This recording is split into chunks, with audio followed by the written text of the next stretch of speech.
Hello everyone. आज के इस वीडियो में हम लोग इम्पोर्टेंट पीवाईक्यू डिस्कस करेंगे जो एग्जाम में बार बार पूछे जाते हैं। क्वेश्चन कुछ इस प्रकार होगा।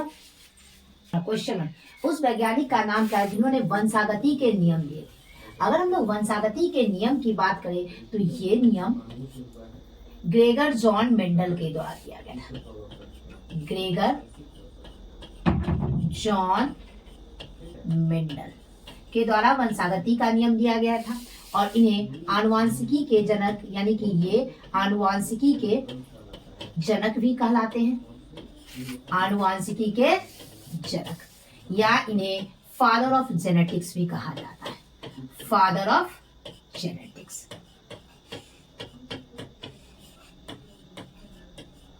जेनेटिक्स। तो अगर हम ऑप्शन को देखें तो इसमें से ये नहीं होगा, ये नहीं होगा, तो हमारा सही आंसर क्या होगा? Gregor John Mendel. हमारा सही आंसर क्या हुआ? ए। नेक्स्ट क्वेश्चन, पुनेटबर्ग विकसित किया गया था। पुनेटबर्ग एक वैज्ञानिक थे, रेजिनाल्ड सी पनेट, उनके द्वारा पुनेटबर्ग की खोज की गई थी। तो वैज्ञानिक का नाम है रेजिनाल्ड सी पनेट, उन्होंने पुनेटबर्ग की खोज की। अगर हम ऑप्शन को देखें तो क्या हमारा सही आंसर होगा? सी। रेजिनाल्ड सी पनेट ने पुनेटबर्ग की खोज की। हमारा सही आंसर क्या होगा? सी, रेजिनाल्ड सी पनेट। अगला क्वेश्चन देखते हैं। वंशागति के गुणसूत्रीय सिद्धांत किसने प्रस्तुत किया गया? अगर आप ऑप्शन को देखें तो इसको देने वाले हैं सटन एंड बोवेरी। सटन और बोवेरी ने वंशागति के गुणसूत्रीय सिद्धांत को दिया था।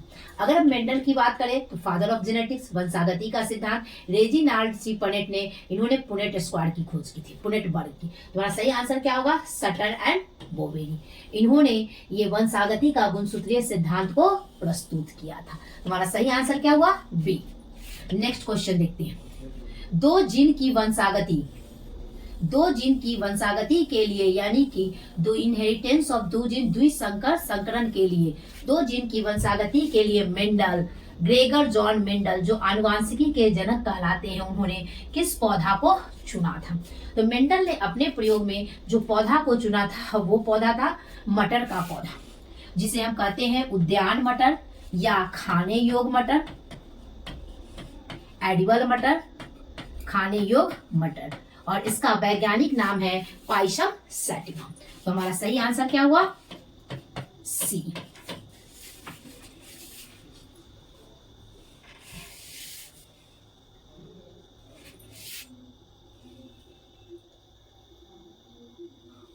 नेक्स्ट, मेंडल, इनका पूरा नाम है ग्रेगर जॉन मेंडल, ने लक्षणों की वंशागति पर अपना कार्य कब प्रकाशित किया था? तो ग्रेगर जॉन मेंडल ने अपना प्रयोग मटर पे किया था और उन्होंने प्रयोग 1856 से 1863 तक किया था। और कितने साल तक किए थे? 7 वर्ष तक। और 1863 के बाद 1865 में उन्होंने अपने जो काम को, पेपर को क्या किया था? प्रकाशित किया था। कब? 1865 में।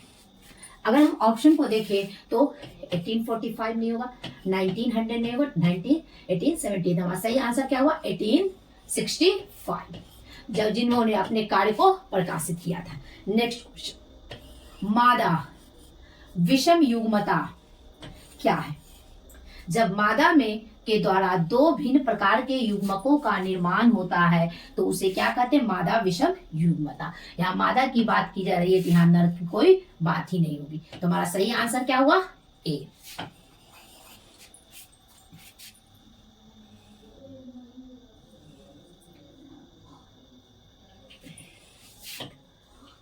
मेंडल, जिनका पूर्ण ग्रेगर जॉन मेंडल के नियम का अपवाद।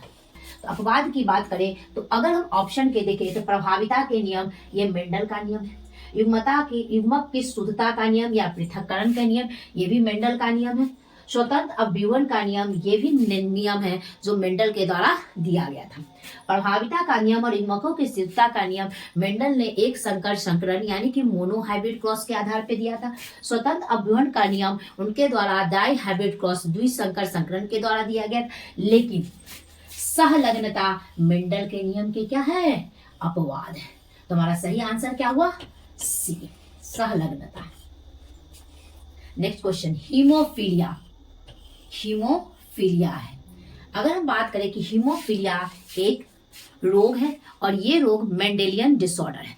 डिसऑर्डर जो जेनेटिक डिसऑर्डर होते हैं वो दो प्रकार के होते हैं, एक गुणसूत्रीय विकार और दूसरा होता है मेंडेलियन विकार। तो हीमोफीलिया एक मेंडेलियन विकार है। अगर हम ऑप्शन को देखें तो ये नहीं, हमारा सही आंसर क्या होगा, मेंडेलियन व्याधि। हमारा सही आंसर क्या हुआ, ए।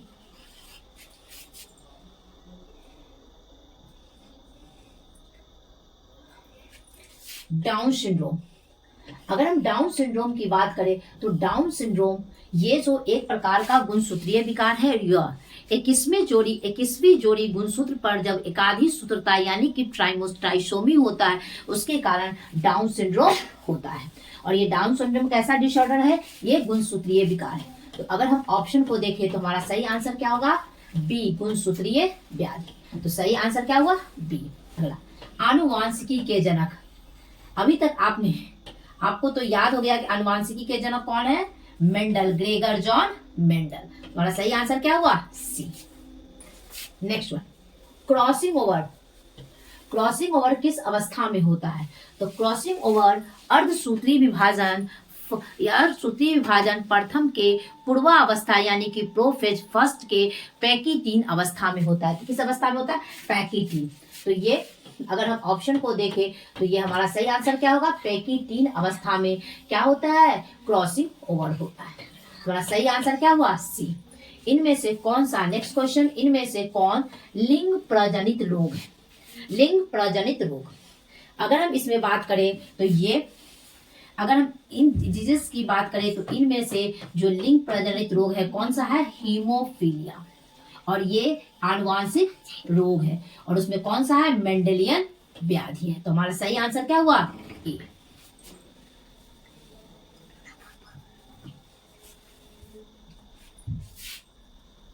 हाँ, अगला, इनमें से कौन सा रक्त समूह यानी कि ब्लड ग्रुप का रक्त किसी भी रक्त समूह के रोगी को दिया जा सकता है। तो अगर हम बात करें तो रक्त समूह ओ, कौन सा रक्त समूह, रक्त समूह ओ। रक्त समूह ओ को सर्वदाता रक्त समूह कहा जाता है, सर्वदाता रक्त समूह कहलाता है। तो रक्त समूह ओ सर्वदाता रक्त समूह कहलाता है। और ओ रक्त समूह में प्रतिजन अनुपस्थित होता है। प्रतिजन यानी कि इसमें एंटीजन अनुपस्थित होता है। इसमें ए और बी दोनों प्रकार के एंटीजन यानी कि प्रतिजन अनुपस्थित होते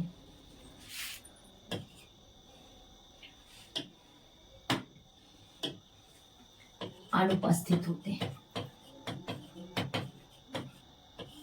तो रक्त समूह ओ को सर्वदाता रक्त समूह कहलाता है और इसमें एंटीजन प्रतिजन अनुपस्थित होता है, इसीलिए इस रक्त समूह वाले व्यक्ति का रक्त किसी भी दूसरे रक्त समूह वाले रोगी को दिया जा सकता है। तो हमारा सही आंसर क्या हुआ, हमारा सही आंसर हुआ ओ, जिसे सर्वदाता रक्त समूह भी कहा जाता है और इसमें एंटीजन प्रतिजन क्या होता है, अनुपस्थित होता है। तो हमारा सही आंसर क्या हुआ, ए। अगर हम बात करें मनुष्य की, मनुष्य यानी कि मानव, चाहे कोई नर हो या मादा हो, उसमें कितने क्रोमोसोम होते हैं।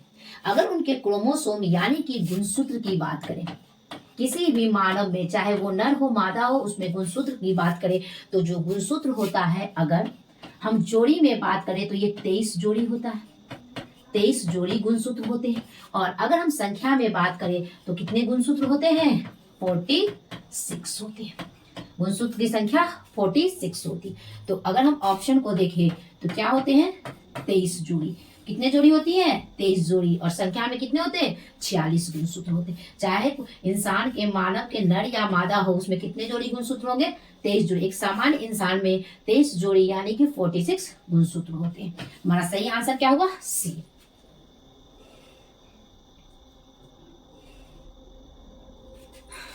लास्ट वन, द्विसंकर क्रॉस अथवा डाई हाइब्रिड क्रॉस या दो जीन की वंशागति में फिनोटाइपिक अनुपात होता है। अगर हम दो जीन की वंशागति या द्विसंकर क्रॉस की बात करें तो इसमें हम दो रेशियो हमें प्राप्त होता है, एक फिनोटाइपिक और दूसरा जीनोटाइपिक। अगर हम फेनोटाइपिक रेशियो की बात करें,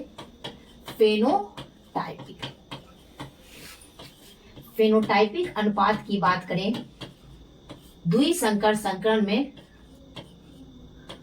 तो वो 9:3:3:1। अगर हम जीनोटाइपिक अनुपात की बात करें तो वो जीनोटाइपिक अनुपात की बात करें तो वो इसमें 1:2:1:2:4:2:1:1 होता है। तो अगर हम ऑप्शन को देखें तो इसमें हमारा सही आंसर क्या होगा, डी 9:3:3:1। तो द्विसंकर संकरण द्विजीन की वंशागति में फिनोटाइपिक अनुपात होता है 9:3:3:1। तो हमारा सही आंसर क्या हुआ, डी। तो आज के लिए इतना ही। Thank you.